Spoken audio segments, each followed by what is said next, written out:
Ce matin, je m'entretiens avec Lisanne Obomsawin. Elle est l'autrice de ce livre de cuisine autochtone. J'ai vraiment hâte d'échanger avec Lisanne. J'ai plein de questions pour elle parce que c'est quelqu'un que je suis sur les réseaux sociaux depuis longtemps, qu'on entend aussi beaucoup dans l'espace médiatique au Québec. Il y a des recettes là-dedans absolument inspirantes qui mettent de l'avant des ingrédients que je connais, mais plusieurs dont je n'ai jamais entendu parler. Il y a des recettes qui font réagir évidemment, comme celle avec le rat musqué ou avec l'écureuil, mais il y en a d'autres dont on entend beaucoup plus parler dans l'espace contemporain, par exemple la sagamité. Je sais que c'est une soupe qui représente beaucoup, beaucoup de choses pour elle, que ce soit la chasse, la pêche, la cueillette, que ce soit aussi la mise en valeur des différentes nations dans ce livre. Je pense que ce sont des aspects très importants pour Lisanne que j'ai très hâte d'aborder avec elle. Elle devrait arriver sous peu. D'ici ce temps-là, je prends le temps de vous dire que vous pouvez vous abonner à la chaîne. Juste ici, comme ça, vous manquerez aucune des entrevues. Vous aurez une alerte si vous le désirez. Sinon, mon infolette part aux 2 semaines. Des rencontres, reportages, chroniques, découvertes. Bref, j'essaie de partager avec vous le plus de belles et de bonnes choses possibles qui nous permettent de comprendre un peu mieux ce qui se passe avec notre assiette. Elle arrive, donc je l'admets à l'instant. Salut! Allô? Oui, je te vois et je t'entends. Oui. Est-ce que tu m'entends bien? Oui, oui, je t'entends bien. Super. Ben, merci. Je vais tout de suite te remercier de prendre le temps de parler avec moi. Tu es à l'aise à ce que j'enregistre Oui, il n'y cette a pas de problème. conversation, Lisanne? Physiquement, là, tu es où en province? Parce que je sais que tu te promènes beaucoup ces jours-ci. Ben, je suis retournée chez nous, là. Déjà? Je suis retournée à Bécancour, là. Pour quelques jours, du moins, là. Après ça, je vais recommencer à me promener, là. Mais c'est correct, là. Ça a toujours fait partie de ma job de toute façon. Fait que, Ben oui, mais là, tu reviens, je sais que tu reviens du Salon du livre de Rimouski. Comment a été la oui. réception là-bas de ton livre? Très bien, vraiment très bien. En fait, il y a même manqué de livres, là. Fait que, Wow! ouais, oui, c'est très, très, oui, j'ai été contente. C'est un beau problème, comme on dit, là, quand que ça arrive. Fait que, oui, ça a été une belle réponse des gens que j'ai vus là-bas. Tu sais, je me suis aperçue que plus ça va, plus que ma clientèle est assez partagée, mais je te dirais que ça intéresse principalement les hommes. Mon livre, curieusement. Je pense que c'est le fait que c'est la chasse et la pêche, là, veut pas, ça, ça, ça vient piquer la curiosité, c'est sûr, en partant, mais tu sais, les femmes vont souvent l'acheter aussi, ça pour, c'est pour mes amis, tu sais, ça pour mon chum, ça pour mon père, ça pour mon fils. Fait que je suis comme, bon, OK, là, je pense que le créneau est vraiment ancré sur la chasse et la pêche. Est-ce que tu C'est correct t'attendais à aussi. ça? Je m'en attendais un peu, mais je pensais pas que que ça aurait été la trame de fond, mettons. Hey, Mm. je suis vraiment surprise d'entendre ça, sincèrement. Maintenant que tu le dis, je me dis, ben oui, c'est vrai, tu abordes tellement d'aspects avec des aliments sauvages Ouais. qu'il y a il y a comme un manque d'informations par rapport à ça dans notre paysage. En fait, il n'y en a pas beaucoup. Il y a eu quelques livres très, très nichés. Je pense notamment à Jean-Paul Grapp. Je pense aussi à Stéphane Moda. Des figures très, je ne veux pas dire autoritaires, mais peut-être un petit peu plus intellectuelle, disons-le comme ça, de la cuisine. Tu rends ça tellement facile, Lisanne. Est-ce que ça faisait partie un peu justement de ce désir de le raconter à ta façon, ton histoire à toi, dans le but de permettre de démocratiser davantage? Là, on focus plus sur la chasse, la pêche et la cueillette, là. Oui, oui, mais oui, en fait, ben, au départ, j'ai eu deux, tu sais, je veux pas, je suis un peu conseillée à gauche et à droite, là, autant de la part des éditions, autant de mon entourage aussi. Donc, bref, c'est ça, j'avais besoin d'avoir un peu le pouls de tout ça pour m'assurer que je fasse bien les choses. Je disais, tu sais, je disais, est-ce que ça devrait être un peu plus informatif, tu sais, mais on m'a martelé que le livre, c'était un livre de recettes, que c'était pas un livre ethnologique, que c'était pas un livre. Donc, il ne fallait pas que ce soit trop pointu ni trop scientifique dans ce type de livre-là, que oui, ça peut humaniser quelque part quand on décide d'avoir un récit, parce que c'est plus un récit que j'en fais, là, c'est plus mon Oui. expérience personnelle que je livre sur la table. Mon expérience personnelle du livre, parce que c'est une expérience en soi de confectionner, mais aussi dans ma vision qu'est la cuisine autochtone. Tu sais, j'ai pas la prétention de dire que c'est ça, c'est la réponse, mais je crois que ça fait quand même assez écho chez une grande majorité des communautés. Puis j'ai eu une belle réponse aussi de la part des Autochtones qui m'ont remercié d'avoir actualisé ces recettes-là, là, dans le fond, là.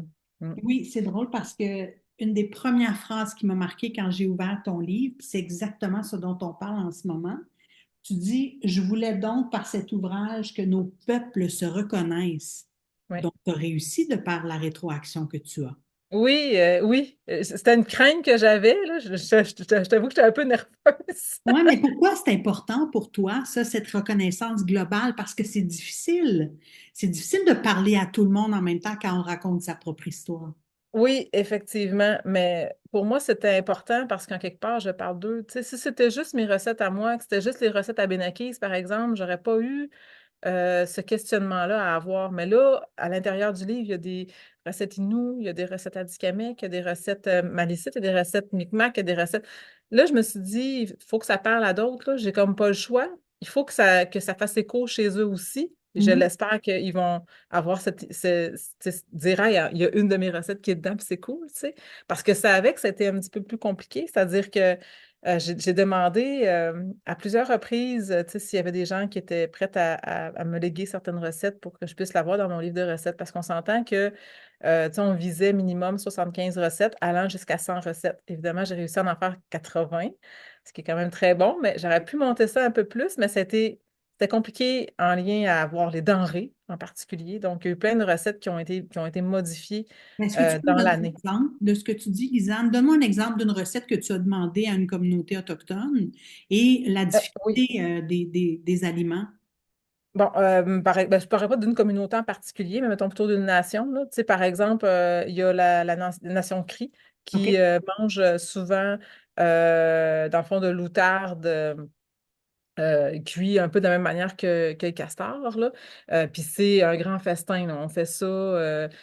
Ça fait partie d'une des fêtes liées à leur semaine culturelle qu'ils font là-bas chez eux. OK? Euh, mais là, c'était de trouver la denrée, là. Je vais-tu être capable d'avoir suffisamment d'outardes qui vont cuire simultanément pour prendre en photo? Parce que c'est ça, là, la patente. Parce que moi, je n'irais pas virer à Chibougamau, là, tu comprends?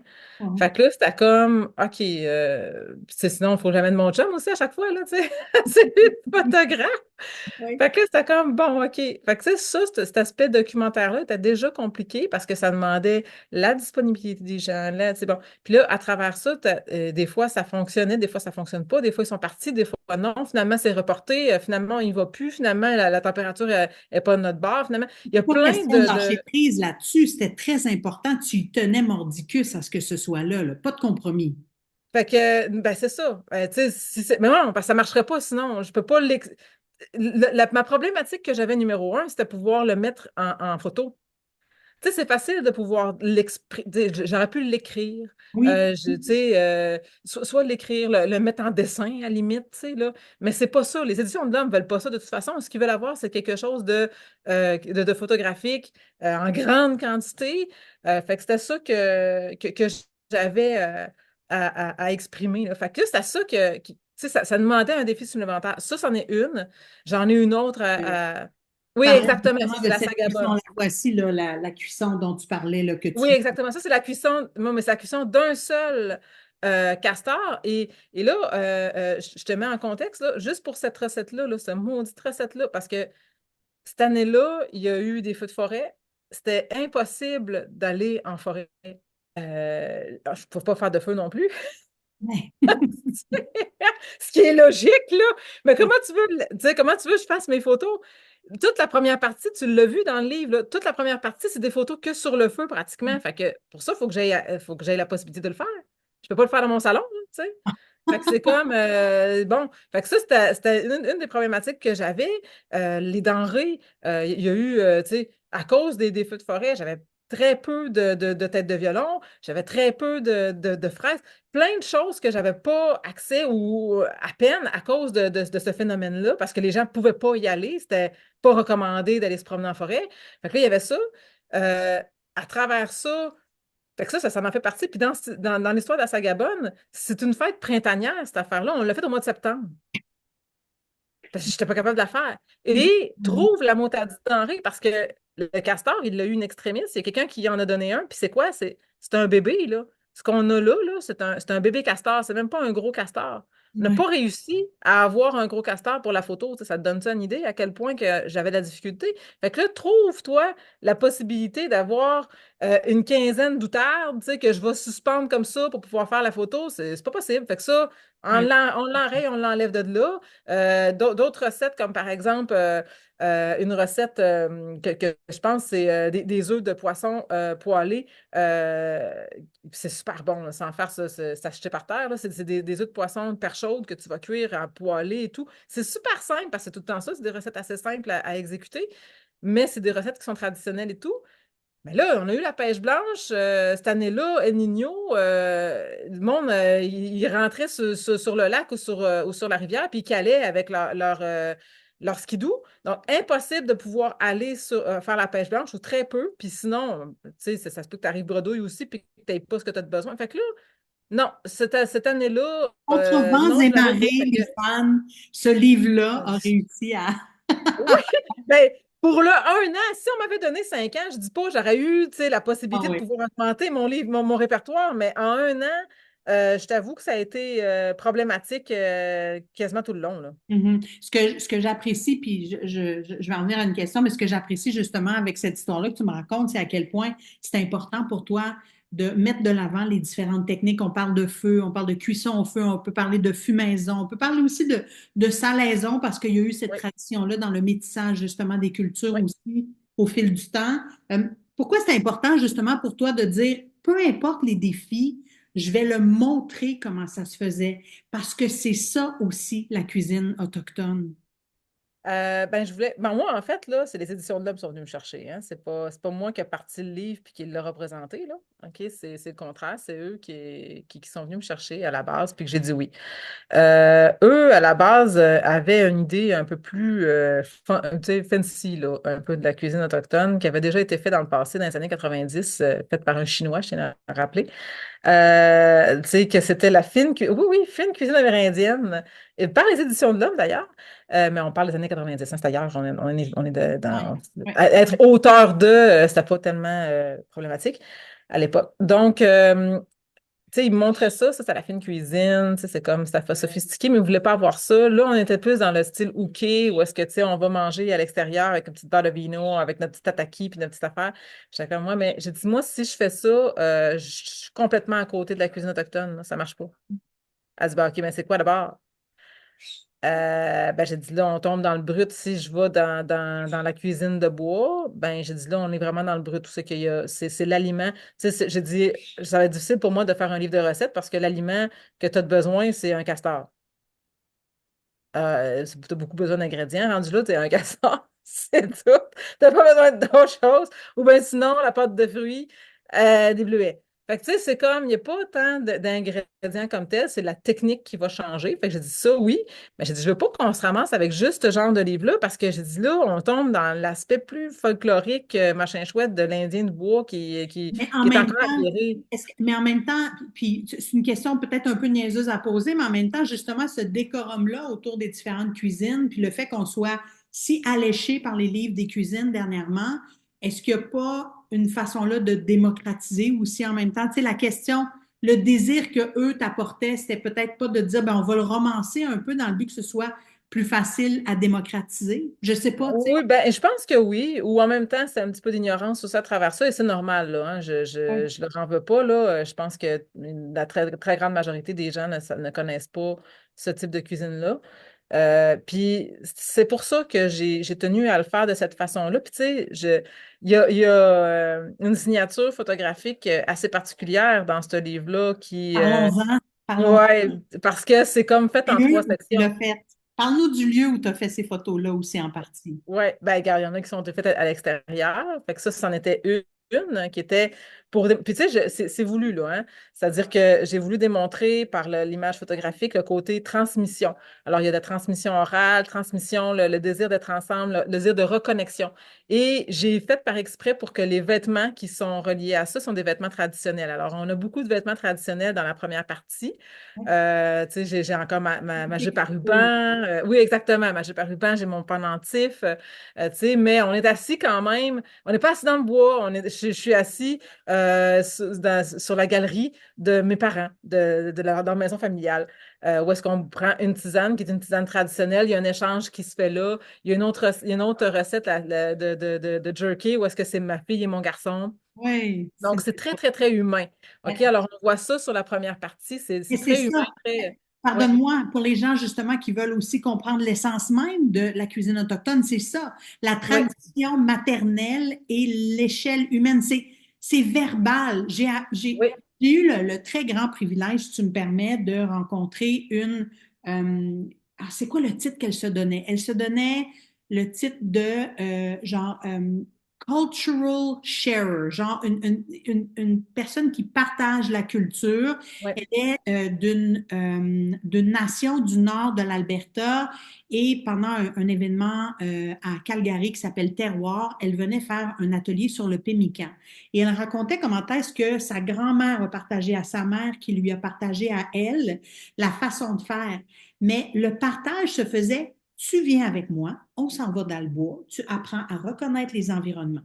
Tu goûtes, tu sens, tu te crées des repères sensoriels dans le but de Oui. comprendre comment on va réaliser ces différentes recettes, ces différentes recettes-là. Est-ce Oui. que ça a été comme ça pour toi aussi avec ta Oui, mère? ben, d'ailleurs, c'est pas mal ce que j'écris dans mon expérience sur le fait que quand on est dans le bois, c'est plus un désir de reconnexion, hein. C'est un désir de respect aussi pour ceux qui ont été avant nous, on marche dans leur mocassin, en fait. C'est ce qu'on est en train de faire quand on décide d'aller dans le bois.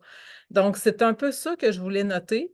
Je voulais pas qu'on en reste là non plus parce que ce n'est pas que ça, la cuisine autochtone. Tu sais, c'était pour ça que je me suis dit là, Ouais. si tu veux savoir c'est quoi que ça, c'est quoi exactement, parce que là, on est plus là, hein, on me la pose tout le temps la question, c'est quoi la cuisine autochtone?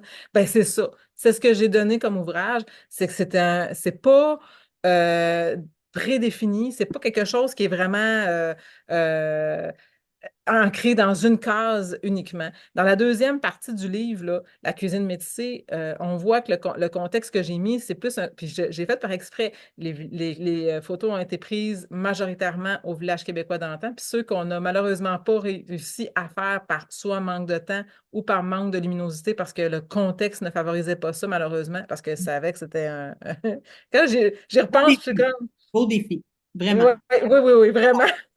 Mais tu sais, je voulais créer cette ambiance-là. Je voulais que les gens, quand ils regardent ces photos-là, et honnêtement, ça le fait à chaque fois, celle-là, ça fait l'unanimité. Tout le monde qui voit cette photo-là, c'est comme, oh, wow. Avec Alors, les références des ancêtres, avec les références à la culture, à la religion catholique. exactement, exactement. Mais cette photo-là a été faite au presbytère du village québécois d'antan. Magnifique, Et cette ça a été photo-là, Lisa.